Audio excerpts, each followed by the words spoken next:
Gormago de Kearley, and I thank my colleague Deputy Troy for sharing time. In the few short minutes that I have, Minister, I have attended briefings with your officials, I've attended the Transport Committee, I've spoken to you directly about it. I've lived beside the airport my whole life.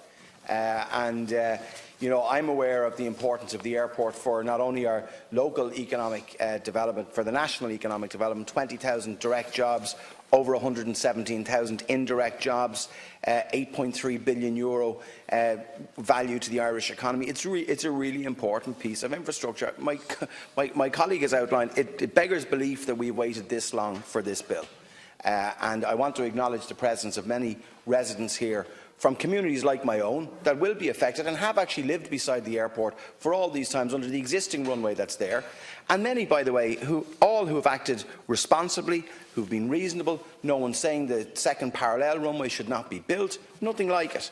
And actually, if one positive thing comes from this legislation is that at last it should lead to dealing with some of the outstanding issues that are there, namely in relation to the voluntary sales scheme that the DAA are operating that leaves a lot to be desired, particularly in the St Margaret's and the Clochran area, and also in relation to the noise insulation scheme that is insufficient, that doesn't cover enough houses, and it doesn't actually look at the flight path under the new runway.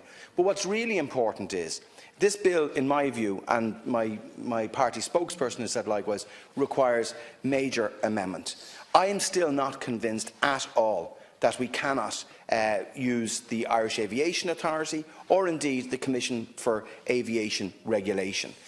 I have grave concerns still about the competency within Fingal County Council, and that in no way is to besmirch them. As you said, I know that they are an excellent local authority. I work with them every day of the week, but your reasoning in your statement is it's about empowering local governments, allowing a local authority to make local decisions. This isn't just about local decisions. That's actually absolutely incorrect. This is the establishment of a new noise regulator for an international airport that this year will have over 30 million passengers coming through that airport. It's a busy airport and it will grow, and it will grow further. And I have, right back to my days in Fingal County Council in 2004, I've consistently supported the development of the airport, but in a responsible way and in a way that actually makes sure that the airport operates a good neighbour policy.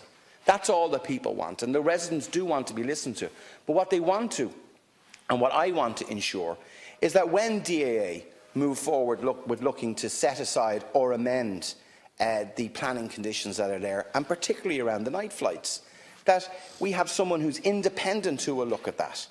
And it is important that people's quality of life in Dublin Fingal, in where I live and where I've spent my whole life, is protected and is actually balanced with the future economic growth of that airport. We know how important it is for jobs. Many of us, thousands of us who live in the community, my neighbours, my friends who work in the airport and derive their incomes from that. That's a good thing. No one in any of the communities is saying stop, don't do any more. That's not what it's about, but it's about a fair process, it's about an open process and a transparent process. And what it's not about is simply setting up a regulator to simply look at the planning conditions.